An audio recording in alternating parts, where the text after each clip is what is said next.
What if the future of AI wasn't being built in some fancy Silicon Valley lab, but in a decentralized network of computers spread all across the world?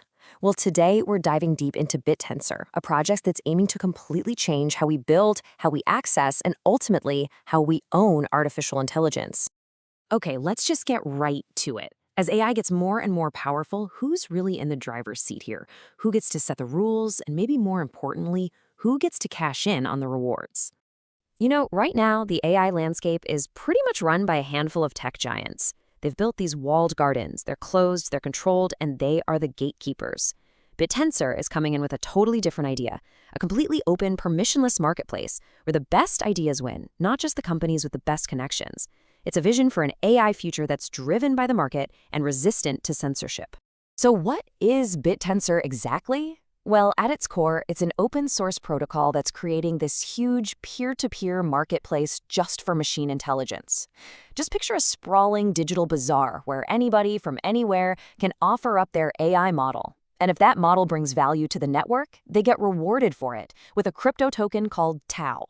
Now, here's the best way to get your head around this, and it really is the key. If you understand Bitcoin as a decentralized system for creating and trading money without needing a big bank in the middle, then you can think of Bittensor as a decentralized system for creating and trading intelligence without a big corporation in the middle. Simple as that. And this whole philosophy is built on some really powerful ideas. First off, it had a fair launch, and that's huge. No tokens were set aside for founders or investors beforehand. Every single token had to be earned by doing real work. It's also permissionless, which means anyone can build a new AI market on the network. It doesn't matter if you're a student in your dorm or a top researcher. And it creates this amazing vibe of collaborative competition, where, yeah, models are competing, but by doing that, they're actually making the entire network smarter for everyone involved. Okay, so that's the big idea. But how does this whole marketplace actually function? Let's break it down and look at the three key players that make the whole thing go. It's actually pretty elegant. First, you've got the subnet creators. Think of them as the architects, the ones designing new markets for very specific AI jobs. Second, you have the miners. They're the workhorses, running the actual AI models and delivering the services. And third, you have the validators. They're like the quality control inspectors, constantly checking the miners' work and making sure the best performers get rewarded. It's this constant loop of creation, production, and quality checking.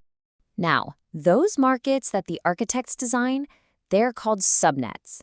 And you can think of each subnet as its own little digital arena, a gladiator pit where the best AI models fight it out to provide one specific service.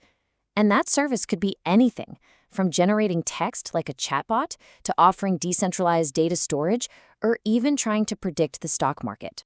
And hey, this isn't just some theory or a white paper idea. These are real subnets that are live on the network right now. You've got Apex, which is all about advanced conversational AI. There's Targon, which is optimized for super fast language model responses. And you have Dataverse, which is building a whole market for distributed data storage. Each one is its own little competitive world, which really shows you the power of this idea. So how do you get all these different groups of people, the creators, the miners, the validators, to work together and keep everything running smoothly? Well, the answer is the engine that powers the entire system, the economics of the Tau token. And here's that Bitcoin comparison again, because it is so important. The total supply of Tau is hard capped at 21 million. That's it.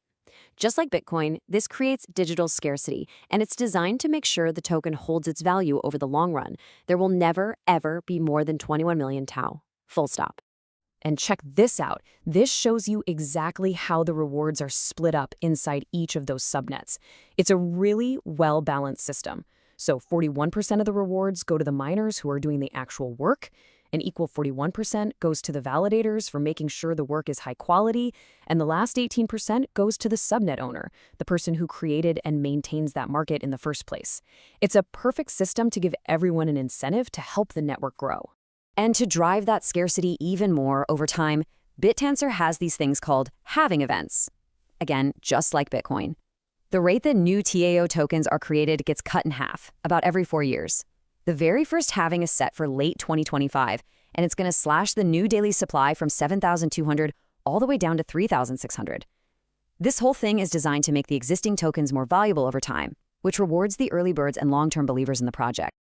So we've looked at the mechanics, We've looked at the economics, this really clever system of incentives and scarcity, but what's the grand vision here? What's the end game? What is all of this actually building toward? Well, it's about building a global brain. The ultimate goal here is to create a decentralized superintelligence, one where those economic incentives we just talked about act like a kind of gravitational pull, constantly attracting the best AI models and the brightest minds from all over the planet. And what's the result? An unstoppable, constantly improving system of collective intelligence that isn't owned by any one company, but by all of us. So let's just do a quick recap of the really big takeaways here. Bittensor is building a truly open market for AI, where literally anyone can participate and earn. The whole system is designed from the ground up to reward quality.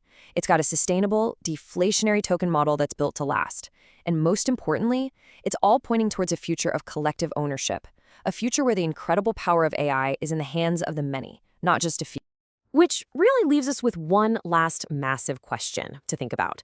This whole project is an experiment in radical openness and decentralization. So what actually happens when the most powerful tool humanity has ever created, intelligence itself, is truly owned by everyone? What kind of future are we going to build together then?